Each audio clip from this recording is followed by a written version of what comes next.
जय श्री राम। श्री रामचंद्र के जय। श्री रामचंद्र के जय। सीता मैया के जय। सीता मैया के जय। श्री रामचंद्र के जय। श्री रामचंद्र के जय। सीता मैया के जय। सीता मैया के जय। सीता मैया के जय। सीता मैया के जय। बैठा सीते, आपण आसन ग्रहण करा।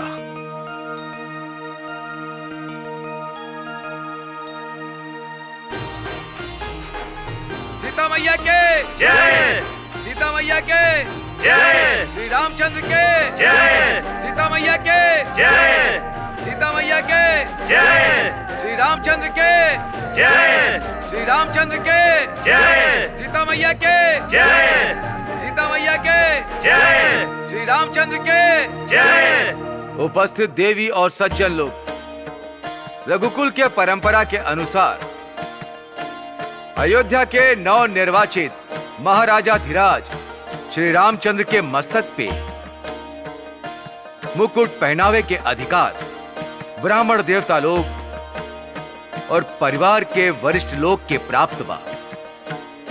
राज मुकुट प्रतिष्ठित करे के सबसे पहला अधिकार गुरु वशिष्ठ के बाद गुरुदेव वशिष्ठ के आज्ञा अनुसार जानकी जी के पूज्य पिताश्री महाराजा जनक के सादर आमंत्रित करताली।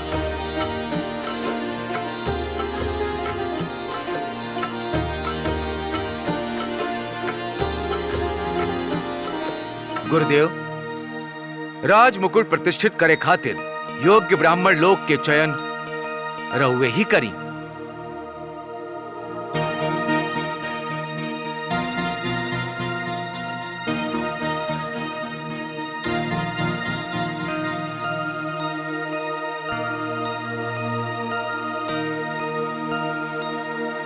रहुआ तीनों से हमार विनम्र अनुरोध बा कि एक कर्तव्य रहुआ निभाई। क्षमा करी गुरुदेव, किंतु हमनी योग्य कहां? रहुआ कौन योग्य बानी? यदि हम एकर बखान भी कल चाहें तब वो ना कर पाई। रहुआ विनम्रता त्याग दी और यहां आ जाई।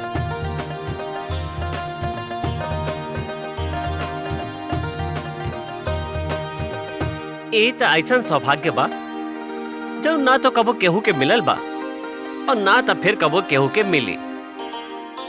विनम्रता में पढ़ के ए अवसर के मत गंवाई। चली, शीघ्र चली।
अद्भुत, ऐसे लीला नाता कबो देखले बानी और न सुन ले। पहले तो हमार प्रभु श्री राम माता जानकी के राज सिंहासन पर बैठेले और फिर शिव जी के युग युग की इच्छा पूरा कर देले।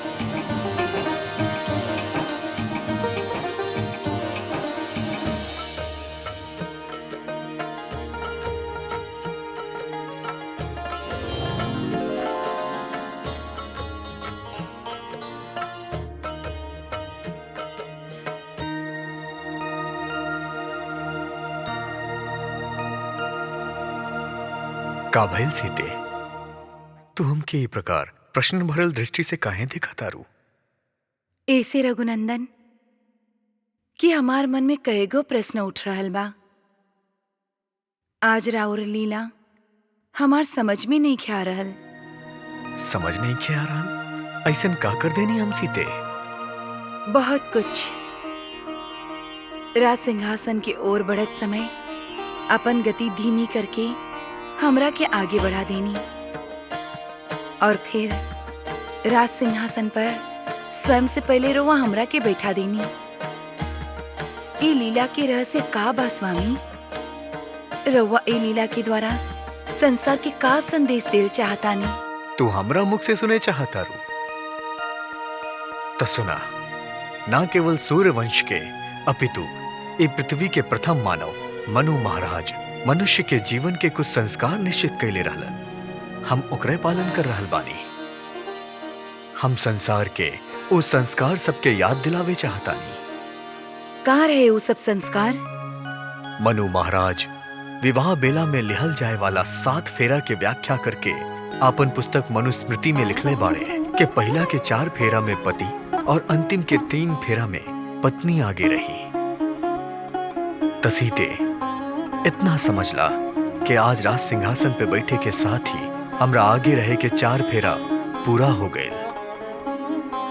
अब तारा आगे रहे के समय आ गइल बा।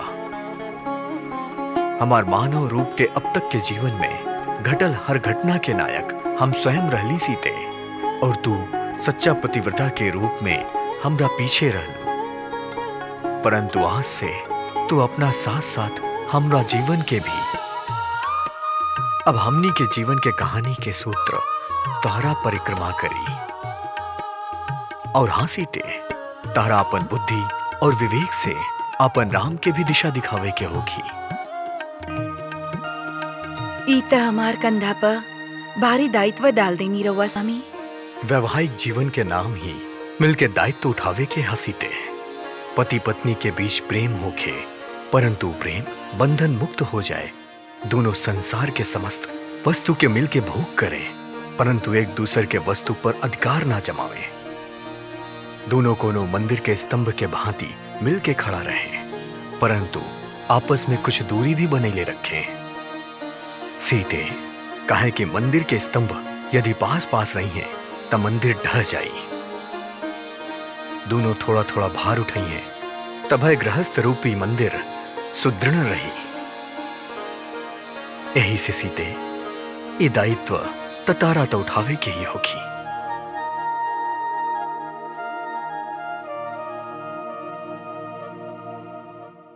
अयोध्या नरेश महाराज श्री राम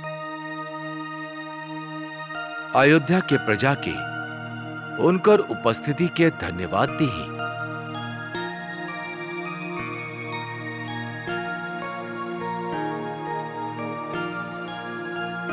जौना आज्ञा गुरुदेव।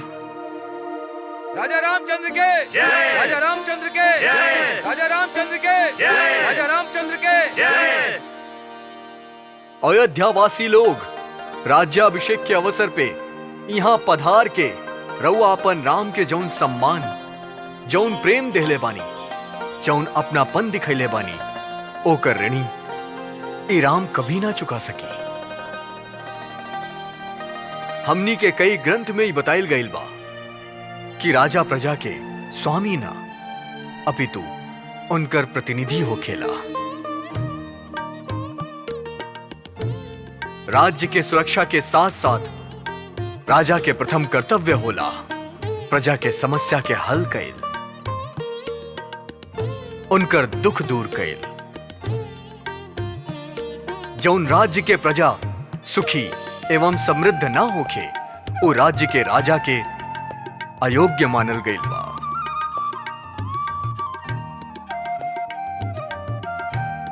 यही से हमार पहला कर्तव्य होगी कि हम राउर सब खातिर सुख एवं समृद्धि के द्वार खोल दी और रउआ सबके न्याय एवं सुरक्षा दिलवा सकी। आज राज्याभिषेक के इस शुभ अवसर पे रउआ सबके धन्यवाद स्वरूप हम राज प्रशासन के आदेश देतानी कि अगला 5 वर्ष तक प्रजा से लगान ना लिहल जाए। यहाँ पे उपस्थित हर एक प्रजाजन के 5-5 स्वर्ण मुद्रा भेंट स्वरूप दिहल जाए। राजा रामचंद्र के, राजा रामचंद्र के, राजा रामचंद्र के, अयोध्यावासी लोग, हमार राज्य अभिषेक के एगो मुख्य अध्याय अभी बाकी बा और ऊ बा युवराज के पद खातिर एगो योग्य व्यक्ति के नियुक्ति।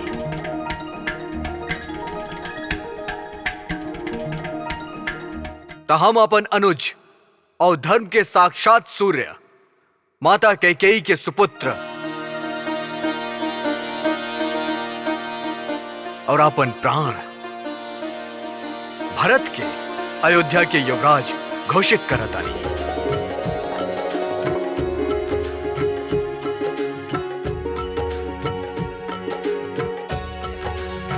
भैया, दुर्भाग्य 14 बरस तक हमरा के रउआ से दूर रख ले बा। लंबा प्रतीक्षा के बाद राउर चरण के सेवा के अवसर मिल रहल बा।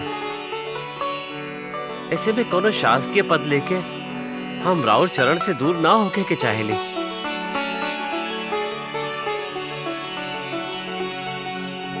यदि राउर हमरा पे तनिक भी स्नेह बा तो हमरा पे कृपा करे और युवराज के ही पद प्रिय लक्ष्मण के दे दी। हमरा ना भैया ना, हम योग्य नहीं खे। रउआ तो हमार स्वभाव के भली भांति परिचित बानी। हम अपन क्रोध पे नियंत्रण ना रख पावे, छोट छोट बात पे उत्तेजित हो जाएनी। धैर्य के साथ परिस्थिति के विचार कैल और शांत मन से सोच के निर्णय लेवे के क्षमता भी नहीं खे हमरा में। ऐसे भैया हमरा के तो रउआ क्षमा ही करी। भैया,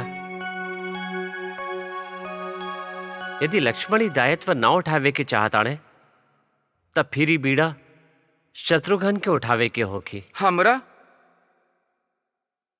मान गए नहीं भरत भैया रउआ के।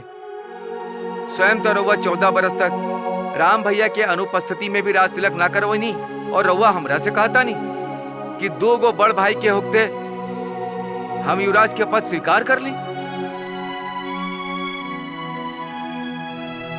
परंतु हम जानता नहीं यदि हम ऐसा करी तो ए लोक में लोभी कहलाई और ओ लोक में नरक के भागी बनब। भैया, इस समस्या के हल रउए निकाले के होखी। हल त सीधा बा भरत। युवराज बनल ना केवल तहार अधिकार बा अपितु तहार कर्तव्य बा। ई पद खातिर तहरा से अधिक योग्य और केहू नहीं खे। नंदीग्राम में एगो तपस्वी के जीवन व्यतीत करके भी तू प्रजा के ध्यान रखला और यह तुहार योग्यता के सबसे बड़ा प्रमाण बा। यही से भरत ई पद के हर्ष सहित स्वीकार करा और रहल बात हमार निकट रहे के त युवराज बने के बाद त तू हमरा और निकट आ जाइबा। राजकाज के हर मंत्रणा में तहरा हमरा साथे ही रहे के होखी। यही से ही महान भूमि अयोध्या की महान पद के हर्ष और प्रेम सहित स्वीकार करके ई पद के धन्य करा। यह हमार विनती बा। भैया, हमरा के लज्जित मत करी। राव आज्ञा सर माथा पर।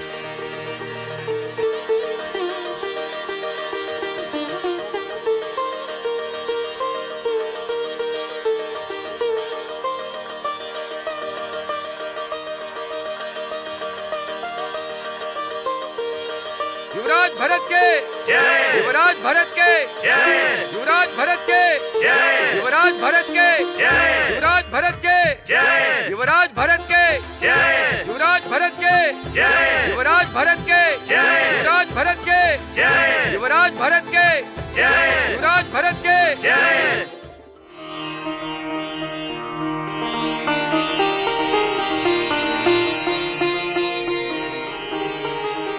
रघुनंदन, राउरे रूप के देख के हमने सबकी जीवन सफल हो गई। प्रभु, हमारा राज्य की ओर से शुभकामना स्वरूप ये तुच्छ उपहार स्वीकार करी। महाराज सुग्रीव, हम राव शुभकामना स्वीकार कैनी, परंतु अब ई भेंट हम स्वीकार नहीं कर सकत। काहे कि जब से हमनी के मित्रता भइल बा, तब से रउआ हमार हर कार्य में तत्पर रहल बानी। रावण के साथे युद्ध करके रउआ हमार सहायता कैनी, और अब ई भेंट स्वीकार करके हम राउर और ऋणी नइखे भइल चाहत। किंतु प्रभु, हम कुछ सुनल ही ना चाहेली मित्र।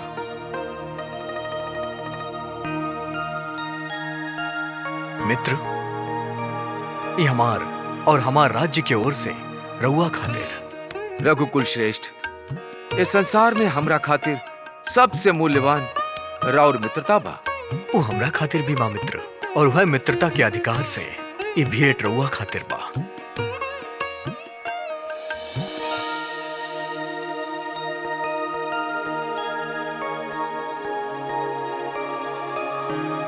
जियत रहा पुत्र राम। कई बार हमार मन में ये प्रश्न उठत रहे कि परमात्मा हमरा के अभी तक जीवित काहे रखले बाड़े, किंतु एकर उत्तर हमरा आज मिलल। आज हमार जीवन सार्थक हो गए। तोहरा के राजा बनत देख के यह वृद्ध के आंख तृप्त हो गई बा। हम भाग्यशाली बानी कि हमरा तोहरा जैसन दामाद मिलल, और सबसे अधिक भाग्यशाली बिया हमार पुत्री सीता। ओकरा तोहरा जैसन पति मिलल। सदा सुखी रहा।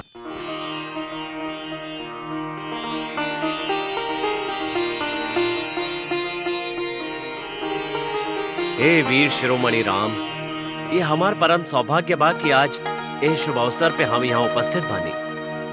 जौन महापुरुष हमरा के राजा बनैले, उनका राजा बने पे हम अकंचन बधाई या भेंट देवे योग्य नहीं की। प्रभु, हमरा बस राउर आशीर्वाद चाहिए।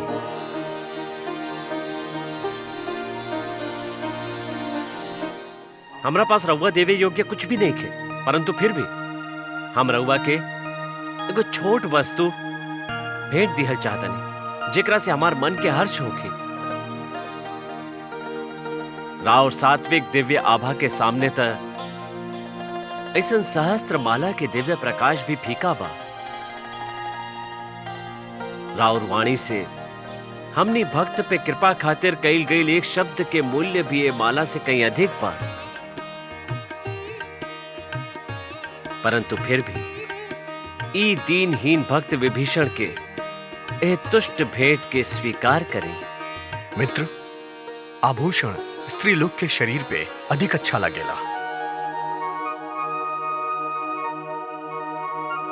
यही से यदि सीता के स्वीकार होखे तई माला रउआ इनके भेंट कर सकेली। महारानी, यदि रउआ ए भेंट के स्वीकार करब त हमरा बहुत प्रसन्नता होगी। हमार आराध्य भगवान शिव त प्रेम से दिहल गईल विष के भी प्रसन्नता से स्वीकार कर ले रहले। फिर तू महाराज विभीषण के ई भेंट के स्वीकार करे में संकोच काहे कर रहल बाड़ू सीते? एकरा के स्वीकार करला, और यदि तू एकरा अपना पास नहीं खी रख सकत तक केहू योग्य पात्र के भेंट कर दा।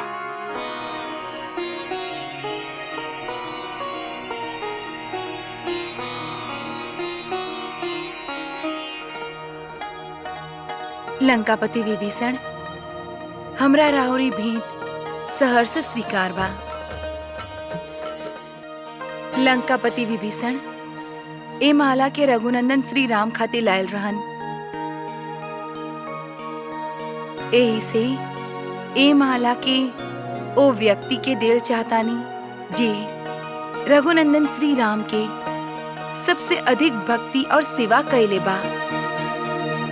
पुत्र हनुमान, आज्ञा मैया। तो रघुनंदन श्री राम के सच्चा सेवक हवा। तू सदा बिना कोनो स्वार्थ के रघुनंदन श्री राम की सेवा कैले बाड़ा।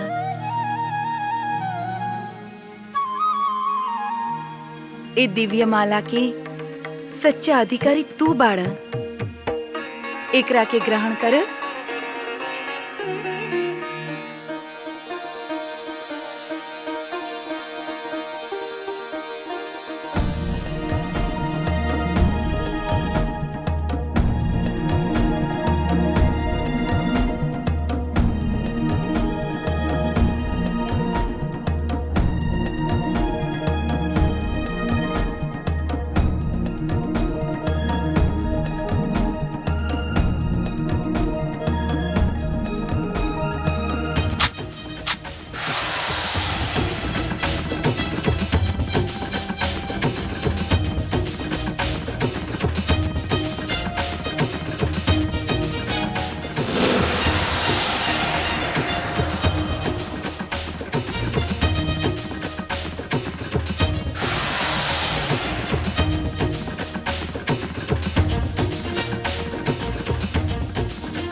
बजरंग बली, ये का कर रहल बानी रउआ? इतना दिव्य माला जौन स्वयं माता जान की रउआ के भेंट स्वरूप देले रहली, ओकरा तोड़ मरोड़ के रउआ फेंक काहे देली? काहे की माला पत्थर के टुकड़ा से बढ़ के कुछ भी नहीं खे। का? पत्थर के टुकड़ा? ऐसे अमूल्य रत्न रउआ पत्थर के टुकड़ा लागत बा बजरंग बली? अमूल्य रत्न? हम तो एकरा के बड़ा ध्यान से देखनी, परंतु हमरा एकरा में से कोनो में हमारा आराध्य प्रभु श्री राम और सीता मैया दिखाई ना दिली। विभीषण जी, राउर खातिर कंकड़ पत्थर अमूल्य, दिव्य और अद्भुत हो सकेला, परंतु जौन रत्न में प्रभु श्री राम के छवि दिखाई न देवे, हमरा खातिर उ रत्न साधारण पत्थर के टुकड़ा से बढ़ के और कुछ भी नहीं खे।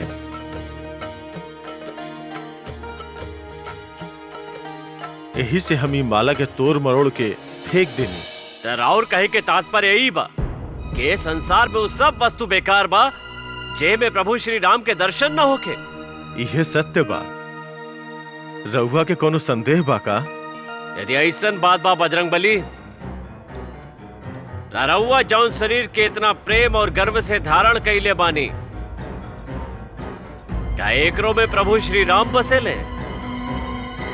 यदि ना, रउआ एकरा के धारण काहे कैले बानी? ठीक कहनी रउआ। हमार तो शरीर के रोम रोम में प्रभु श्री राम और सीता मैया बसेले। यदि रउआ के विश्वास नहीं होत तो हम रउआ के अभी दिखा सकता नहीं।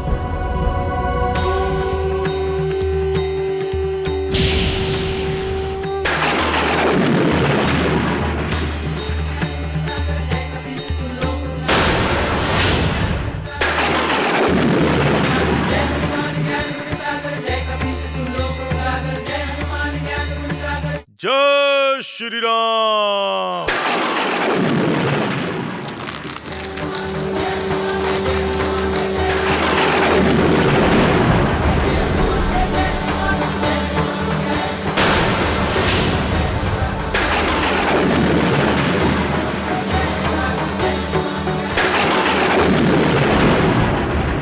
राम भक्त हनुमान के जय। राम भक्त हनुमान के जय। राम भक्त हनुमान के जय। राम भक्त हनुमान के जय। राम भक्त हनुमान के जय।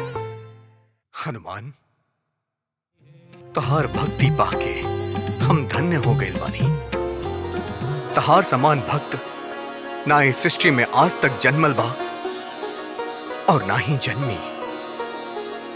तू धन्य बाड़ा हनुमान, तू धन्य बाड़ा। प्रभु, जय श्री राम।